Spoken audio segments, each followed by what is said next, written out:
Assalamualaikum warahmatullahi wabarakatuh.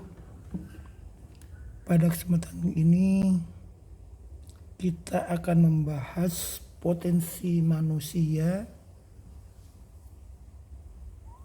sebagai sasaran pendidikan Islam. Jadi pendidikan Islam itu pada akhirnya akan memberdayakan, akan mengaktualisasikan, akan mengolah potensi-potensi yang dimiliki oleh manusia. Itu pembahasan yang akan kita kaji pada pertemuan sekarang ini. Saudara, ketika kita berbicara tentang potensi manusia, pertanyaan cukup mendasar yang bisa muncul, apakah manusia dapat mengenal dirinya? Tentu saja pertanyaan ini akan mendapatkan jawaban yang berbeda-beda. Mungkin ada yang mengatakan, ya dapat mengenal dengan mudah bahkan. Tapi bisa jadi sulit untuk mengenalnya. Karena manusia merupakan makhluk yang unik. Oleh karena itu mari kita coba dalami lebih jauh tentang potensi manusia. Anda perhatikan misalkan ini beberapa potensi komponen-komponen yang ada di dalam jiwa manusia. Ada fitrah. Apa fitrah itu? Ada ruh. Seperti apa ruh itu? Ada qalb. Wujud bagaimanakah? Wujud seperti apakah qalb? Ada akal. Mungkin kalau jasad udah kita nggak usah kita pertanyakan, banyak kita kenal. Tapi ini sebenarnya pertanyaan-pertanyaan yang bisa dijadikan indikator kenal tidaknya diri kita terhadap diri kita sendiri. Jangan-jangan kita belum mengetahui apa ruh, apa fitrah, apa qalb, apa akal. Kalau kita belum kenal itu berarti kita belum mengenal siapa manusia itu sebenarnya. Saudara, data dan temuan psikologi mengenai fenomena ruh dan fitrah sangat minim kita dapatkan. Karena itu referensi terpercaya untuk mendapatkan keterangan dimensi ruh dan fitrah harus dicari dari sumber Al-Quran dan Al-Hadis. Karena data ilmiah nggak bisa kita jumpai secara memadai. Oleh karena itu kalau kita hendak berbicara tentang fitrah, kalau kita hendak mempelajari ruh dan fitrah, maka sekali lagi di sini referensi yang terpercaya yang bisa kita dipedomani hanya Al-Quran dan Al-Hadis. Oleh karena itu tidak boleh tidak kita harus mengacu kepada Al-Quran ataupun Al-Hadis. Kita bertanya, apa ruh itu? 3 huruf ini, R-U-H, apa ruh itu? Saudara, sedikit kajian yang dilakukan secara ilmiah itu sebenarnya telah banyak para ahli mencoba mengungkap apa ruh itu. Tapi ya ujung-ujungnya mereka tidak bisa menemukan sesuatu yang diharapkan. Yang ditemukan adalah nihil aja itu. Inilah mungkin pesan Al-Quran yang dibunyikan wayas'alunaka 'anir ruh. Mereka itu mulai dulu sudah bertanya tentang ruh. Tegaskan Muhammad bahwa ruh itu urusan Tuhan. Kalau urusan Tuhan tentu manusia tidak akan banyak mengetahui kecuali ya kita sendiri, penciptanya sendiri ya Tuhan sendiri yang hanya mengetahui. Wa ma utitu minal ilmi illa qalila. Dan kita hanya diberikan sedikit ilmu tentang ruh itu. Dari sini saudara, kita nggak perlu bicara tentang manusia secara utuh. Dari satu aspek saja ruh, kita sudah sedikit mengalami kesulitan. sudah tidak tahu apa ruh itu. Ya. Jadi kembali ke pertanyaan tadi, apakah manusia bisa mengenal dirinya? Ternyata begitu didalami, ruh saja kita sudah tidak tahu, apalagi yang lainnya nanti misalkan. Dari beberapa ayat Al-Quran yang bisa kita lacak, ini mewakil aja. Maka salah satu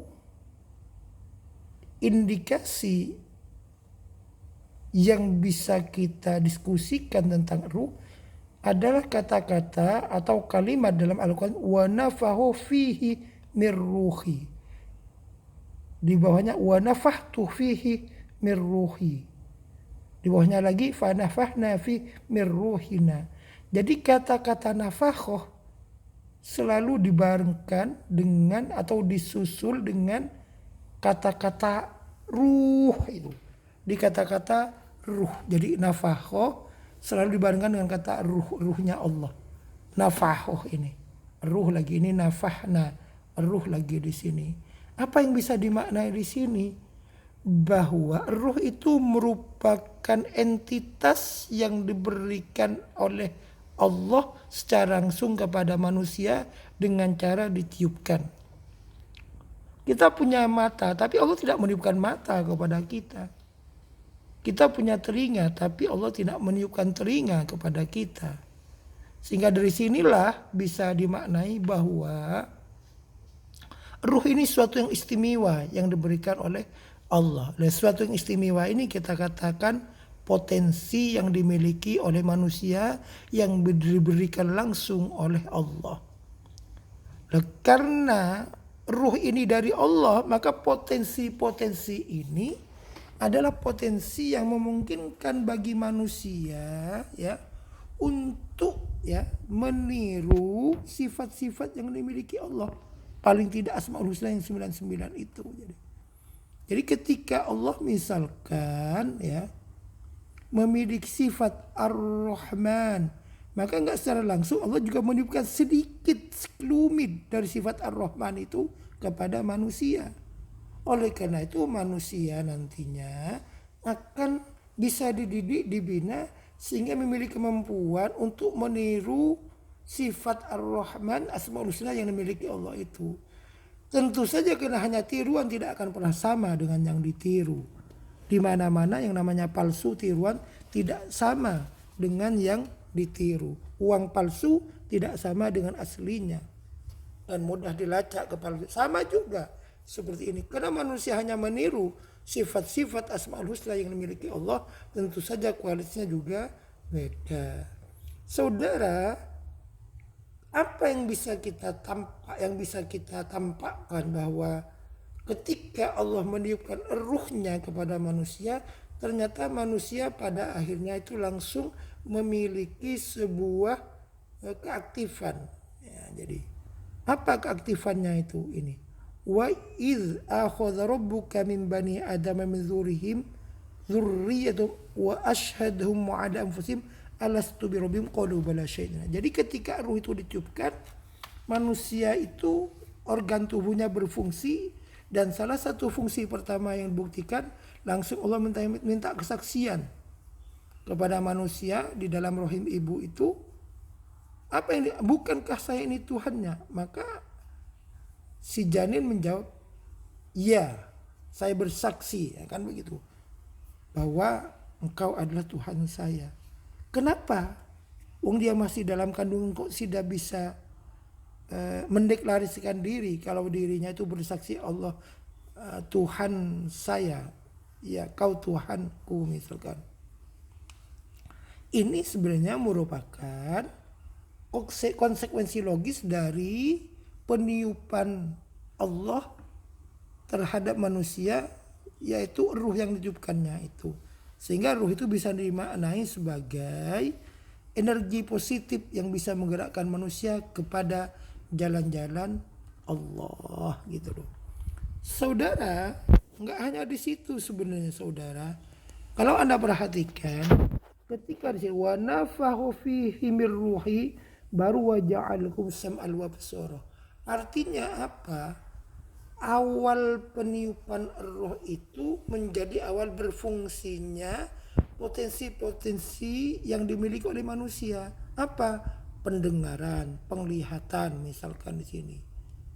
Rasa al-ifda itu. Jadi saudara, ketika ruh ini belum ditiupkan, maka as-sam'ah, indera pendengaran, dan al-absor, indera penglihatan belum berfungsi. Dari sinilah sebenarnya begitu dominannya ruh itu untuk mengaktifkan beberapa potensi-potensi yang dimiliki oleh manusia, ya. Sehingga dari sini kita bisa mencoba mengambil sebuah postulat. Jadi ruh merupakan sebuah entitas yang ditiupkan langsung oleh Allah terhadap jasad manusia. Konsekuensinya manusia mempunyai kecenderungan memilih napak tilas nilai-nilai ilahiyah.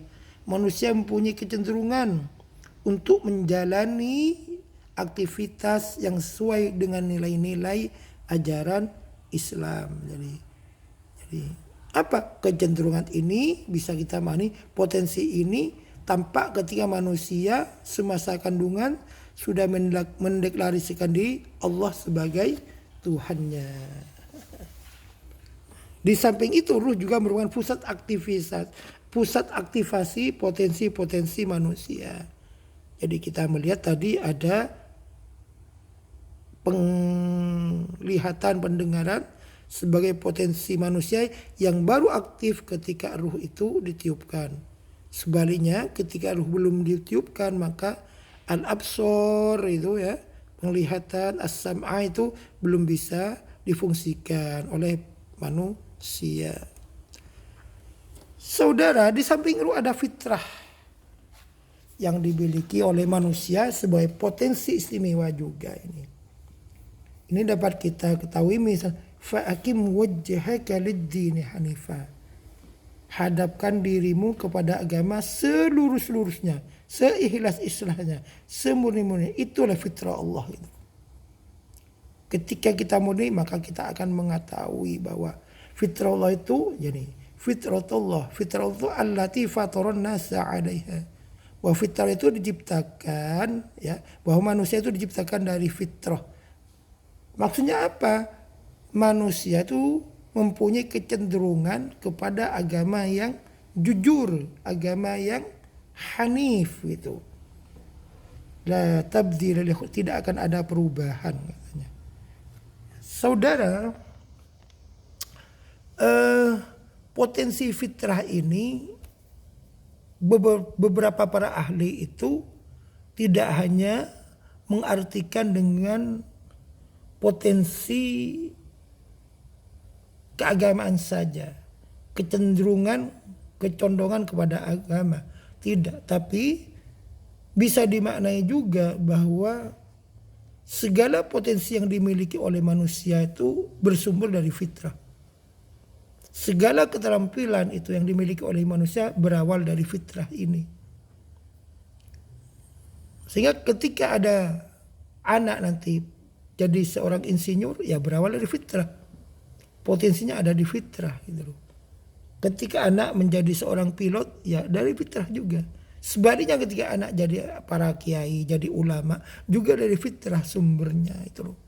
Maka dari sinilah mungkin kita perlu lanjutkan dengan sebuah hadis yang cukup populer itu. Jadi ma min mauludin illa yuladu 'alal fitrati. Semua anak terlahir dengan membawa potensi istimewa. Tapi kemudian kedua orang tuanya yang menentukan, meskipun di sini lebih mengarah kepada keagamaan. Apakah mau didesain menjadi orang yang beragama Yahudi atau beragama Nasrani atau beragama Majusi. Saudara, kata-kata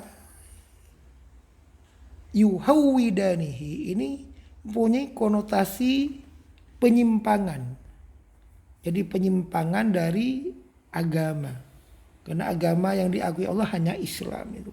Sehingga bisa dikatakan lingkungan itu punya potensi membuat manusia menyimpang dari rel-rel ajaran Allah.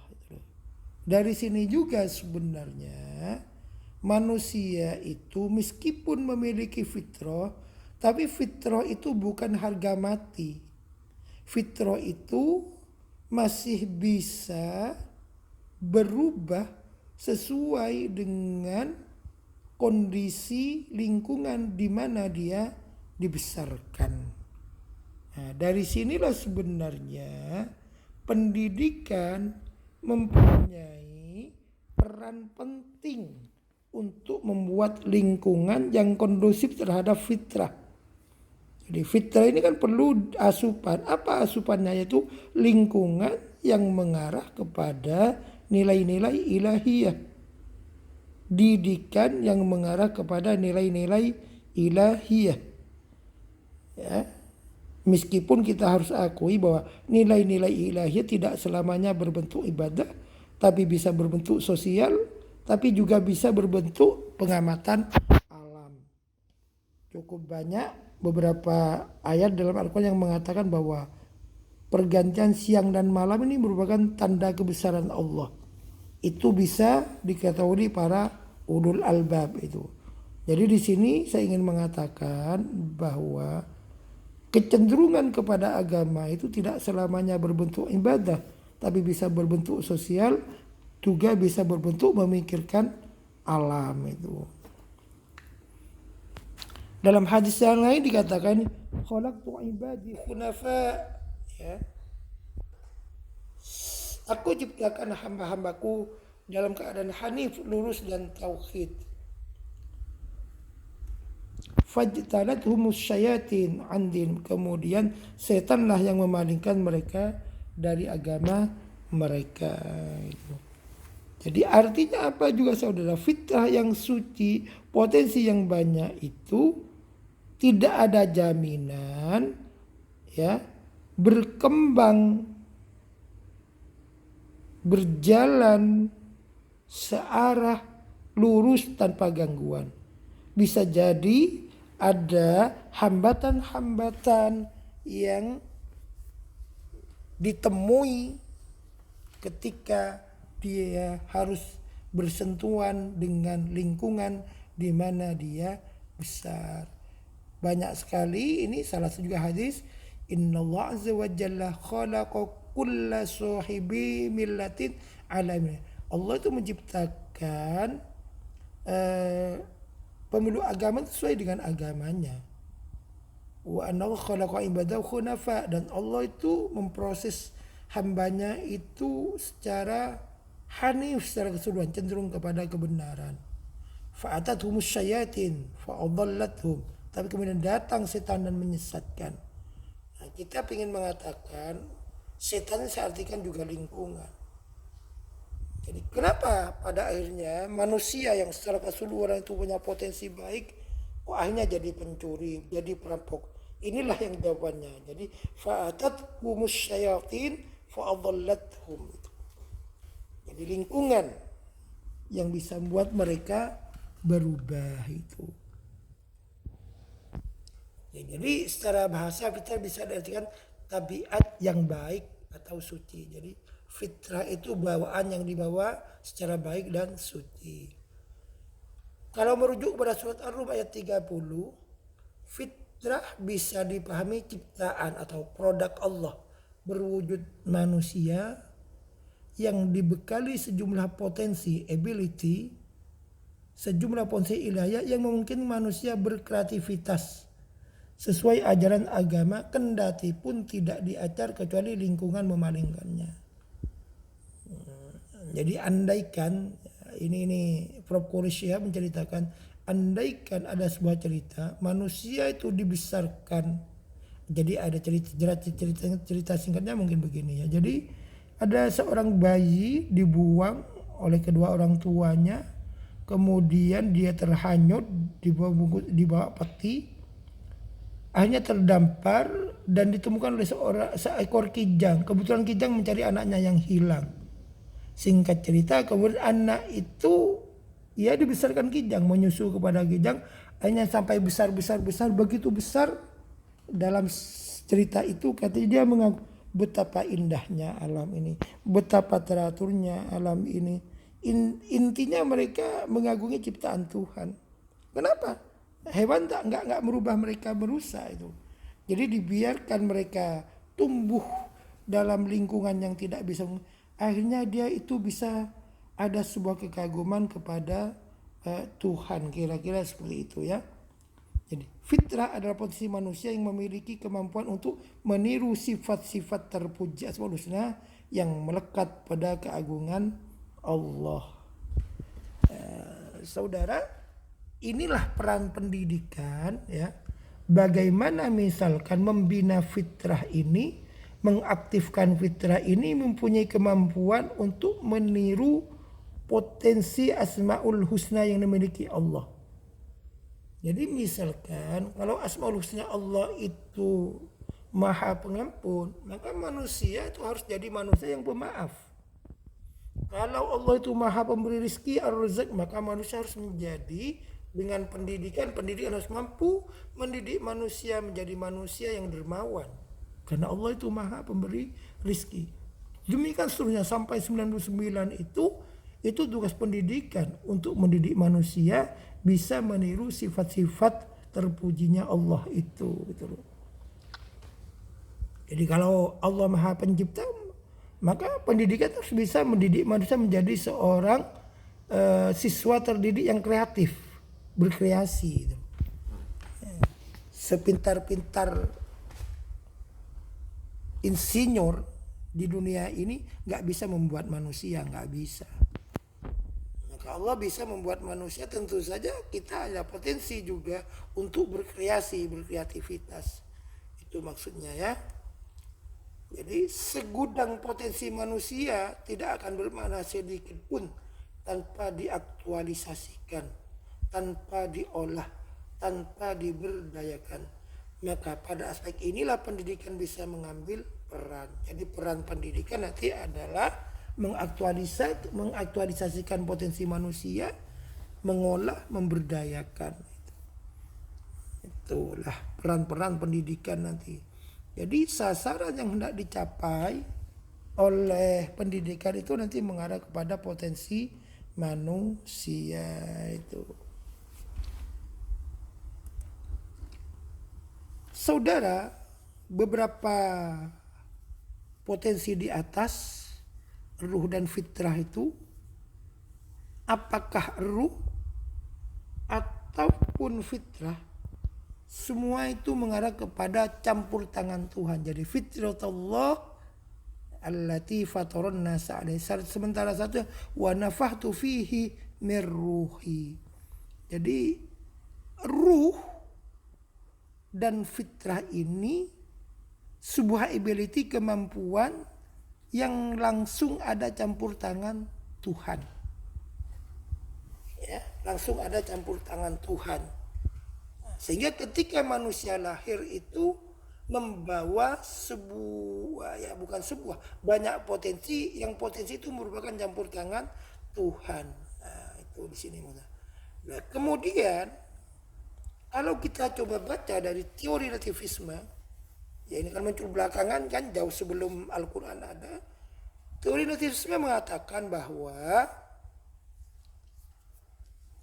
perkembangan dan kepribadian seorang manusia lebih ditentukan oleh faktor bawaan, hereditas, bukan oleh lingkungan ataupun pendidikan. Sekali lagi, bukan oleh lingkungan atau pendidikan.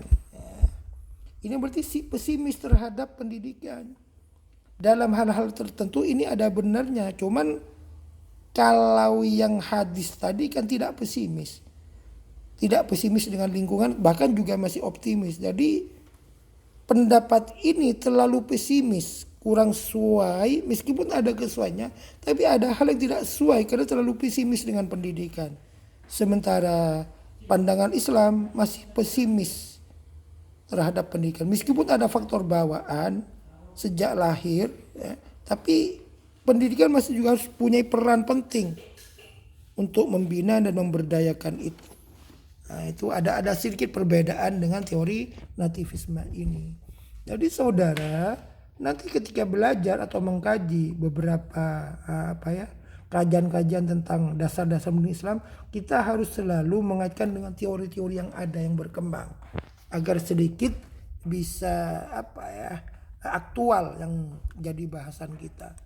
Saudara, ada teori konvergensi. Teori ini menyatakan bahwa perkembangan manusia ditentukan oleh dua faktor, yaitu faktor hereditas bawaan dan lingkungan, empirisme, pendidikan ya, dan pengalaman.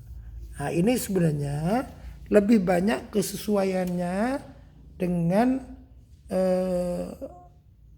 ability manusia dengan temuan pendidikan Islam.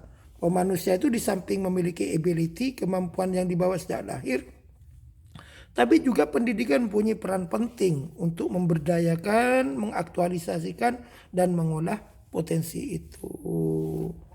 Jadi ternyata teori-teori ini hanya muncul belakangan. Sayangnya, kenapa dulu ketika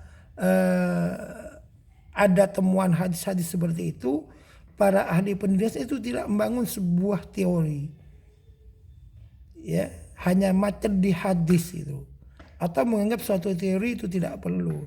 Lalu ketika belakangan ilmu maju di daerah barat, Islam ketika mundur, justru disitulah temuan-temuan ilmi menunjukkan kesesuaian temuan ilmiah itu dengan hadis ataupun Al-Quran. Nah, inilah yang dikatakan kalau ilmu itu sama-sama dari Allah, maka hal yang datang dari Allah mestinya menemukan persamaan, bukan perbedaan. Saudara, itu dua potensi ya yang dimiliki oleh manusia, itu fitrah dan ruh. Di samping itu juga ada qalb. Jadi secara bahasa kata qalb berasal dari bahasa Arab qalab, qalbun, yang artinya membalik atau berubah atau berganti. Dari sini sering dipahami bahwa qalb itu adalah sesuatu yang mudah berbolak-balik. Kenapa berbolak-balik? Kita bisa meminjam pendapatnya Adi Hidayat bahwa di dalam qalb itu komposisinya ada nafsu, dan di nafsu itu ada dua nanti. Ada fujur, ada takwa. Wa nafsi wa ma sawwaha fa alhamaha fujuraha wa taqwaha. Ketika nafsu itu ya dikuasai oleh nafsu ammarah, keinginan-keinginan yang sifatnya instinktif tanpa kendali, maka perilaku yang muncul adalah destruktif, merusak, amoral. Tapi ketika nafsu itu dikuasai oleh ketakwaan, maka nanti perilakunya berwujud terpuji. Di sini dikatakan berbolak, ada kalanya qalb itu melahirkan, mengekstrusikan perilaku yang baik, ada kalanya yang kurang baik. Saudara, Imam Ghazali yang nggak ada di sini ya, mengartikan qalb itu dua makna. Pertama, qalb dalam artian fisik. Apa kalau fisik itu jantung? Heart itu jantung itu. Dalam konteks pendidikan Islam yang kita bicarakan, bukan itu yang kita bicarakan. Bukan dalam konteks arti jantung fisik itu. Tapi yang kita maksud di sini, qalb dalam arti metafisik. Apa yang diartikan metafisik? Lebih mengerti saya ini. Pusat kesadaran rohani manusia, tempat lahirnya iman, kufur, niat ikhlas, dan sebagainya. Nah, ini yang dikatakan bahwa pada dasarnya qalb itu kata Imam Ghazali bisa dimaknai fisik dan bisa metafisik. Yang metafisik itu berarti sesuatu yang halus, latifah, ar-rabbani, yang datang langsung dari Tuhan, yang punya kecenderungan untuk mengenal Tuhannya itu. Itulah qalb saudara. Nah, ini kita langsung jadi tugas pendidikan itu apa? Memberi asupan yang membuat hati tenang. Nah, mungkin ke sini dulu ya. Oke, saudara, ini saya kutip dari Ustadz Adi Hidayat ya. Ini namanya fisik manusia, ini akal, ini ruh. Dari ruh atau ada nafas. Jadi munculnya perilaku Perilaku itu muncul karena berawal dari keinginan manusia. Keinginan manusia itu berawal dari nafsu rata-rata. Innan nafsah la'ammaratun bisu. Dalam konteks ini misalkan nafsu ammarah sebenarnya tidak ada bedanya dengan binatang.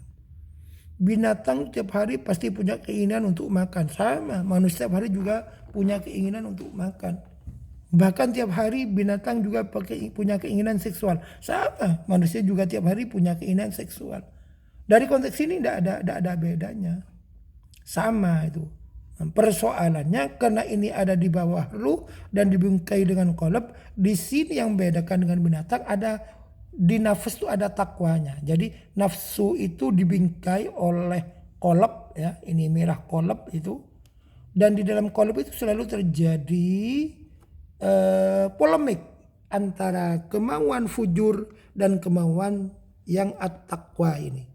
Selalu terjadi polemik gitu. Jadi ketika ini apa yang membedakan? Ketika manusia itu butuh seks, ya, kalau hewan tuh langsung melaksanakan tanpa ada kontrol dan etika. Nah di sini karena misalkan ini dibungkus oleh qalb ada hati, maka ketika hendak menyalurkan seks itu dia mencari jalur yang benar. Apa misalnya menikah gitu. Nah di sini ada balance gitu loh. Nah, tugas pendidikan sebenarnya membina hati agar terdominasi oleh perilaku-perilaku takwa. Dan usahakan dieliminir fujur ini. Nah, semua manusia itu beda. Ada yang fujurnya dominan, maka perilakunya ya di sini perilakunya akan jelek. Tapi ketika dominasi at-taqwa, maka perilakunya akan baik. Jadi ketika ada keinginan langsung dikirim ke ruh. Ya, dikirim ke ruh menginstruksikan kepada akal sama akal diolah. Nah, diolah cepat kemudian muncul menjadi sebuah interaksi gitu. Kan sebenarnya kan ada di sini juga. Jadi sama ketika manusia punya keinginan dibilang ke akal, aku lapar, dikirim ke sini. Dikirim ke ruh, ruh juga menyampaikan, oke kalau lapar kamu harus beli, ya kan? Harus masak. Kira-kira seperti itu. Ini yang dikatakan apa ya? Sistem mekanisme kerja pada diri manusia. Jadi manusia itu bekerja karena punya keinginan, punya kemauan. Dan kemauan ini cenderung kepada ammaroh. Karena cenderung kepada ammaroh, Allah kasih belen namanya at-taqwa. Oleh karena itu sebenarnya pendidikan itu punya tugas ya. Bagaimana memelihara ketakwaan itu. Bagaimana ketakwaan itu bisa berkembang. Bagaimana ruh itu memiliki ketenangan. Ala bizikrillah tatmainnul qulub kan begitu. Ketika misalkan ketakwaan ruh itu juga tenang, maka perilaku nanti akan positif. Dan sebaliknya ketika fujur mendominasi ruhnya enggak tenang karena kurang zikrullah, maka nanti perilakunya akan cenderung kepada kejelekan. Itulah fungsinya qalb ya. Qalb ada di situ ya. Saudara, ada lagi juga di sini kata-kata ini ya. Nah, ini ayat-ayat ini tantangan kepada manusia tentang akal ya. Itu dari beberapa ayat di atas ini itu katakan afala ta'qilun la'allakum ta'qilun in kuntum ta'qilun. Saudara, semua kata-kata ini ya, semua kata-kata ini mengindikasikan bahwa akal itu lebih mengarah kepada mekanisme kerja. Bukan sebuah bentuk isim. Kalau tadi kan jelas fitratullah berarti fitrah berbentuk isim. Ada wujudnya karena isim benda. Kemudian mirruhi dari ruh Allah ada wujudnya. Jadi ada isim berwujud. Kemudian kita bicara tentang qalb lahum qulubun. Ada wujudnya. Tapi ketika kita berbicara akal tidak lahum aklun, tidak ada. Makanya ada lahum qulubun yafqahuna biha. Itu. Jadi ternyata hati itu bisa memahami. Maka di sini ketika kita bicara ini semua bicara tentang akal ini. Seperti itu kan. Ini la'allakum tattaqun. Ini afala ta'qilun ini adanya ini. Afala ta'qilun, afala ta'qilun, afala banyak ini. Yang perlu saudara perhatikan, ketika Allah mengajak manusia, menantang manusia dan mempertanya, apakah kamu tidak menggunakan akalnya? Apakah tidak kamu menggunakan akal fikirnya? Itu ternyata kata-kata takkilun erat kaitannya dipakai dengan ini, kehidupan dan kematian. Ini. Kaifa yuhyillahul mauta wa yuriikum ayat. Kemudian suruh memperhatikan tanda-tanda kebesaran Allah. Jadi akal itu digunakan untuk melihat kebesaran Allah. Akal itu tidak banyak digunakan ya untuk berbicara tentang hal haram sebenarnya di sini. Kemudian ini misalkan yubayyinullahu lakum ayatihi la'allakum ta'qilun. Jadi ayat itu bisa ayat kauniyah, bisa ayat Qur'aniyah, bisa alam itu. Kemudian wa unzilatit Taurat wan Injil min ba'di afala. Jadi ternyata ta'qilun dikaitkan orang yang mau mengkaji At-Taurat. Jadi Al-Qur'an juga bisa. Di bawah ini inna anzalnahu Qur'anan Arabiyyan la'allakum ta'qilun. Jadi dari beberapa ayat di atas, jadi saya bisa menyimpulkan bahwa kata-kata afala ta'qilun la'allakum ta'qilun in kuntum ta'qilun, kata-kata itu selalu dikaitkan dengan pembacaan ayat tertulis. Apa ayat tertulis itu? Bisa Quran, bisa Injil, bisa Taurat, tapi juga ayat kauniyah. Apa ayat kauniyah? Pertukaran langit, pertukaran siang dan malam tadi itu. Kemudian itu. Jadi itu ayat kauniyah ya. Jadi inna fi ikhtilafil laili wan nahar itu bagian dari ayat kauniyah. Sekali lagi ini tidak banyak berbicara tentang halal haram, tidak bicara aqimus shalah, itaiz zakat, enggak ke situ. Jadi kalau takkilun itu bicara hal-hal yang sifatnya kajian ilmiah lah kira-kira situ. Kemudian disandingkan dengan kata-kata akhirat wal akhiratu khairun itu banyak di atas di situ ya. Nah, itulah saudara, sehingga saya ingin mengatakan apa sih akal? Akal lebih mengarah kepada saya ingin mengatakan mungkin fungsinya atau harmonisasi kerja antara qalb, nafsu dan jism. Nah, itu mungkin akal ya. Jadi yang dikatakan mesin itu apa sih? Mesin itu adalah komponen-komponen ya yang terdiri dari misalkan kalau mesin sepeda motor terdiri dari seker, misalkan oli, apa semua itu. Kerjasama yang kompak itu dikatakan mesin. Maka akal juga mungkin kerjasama antara nafsu, ruh, ya, dan badan. Itu mungkin dikatakan akal. Kenapa?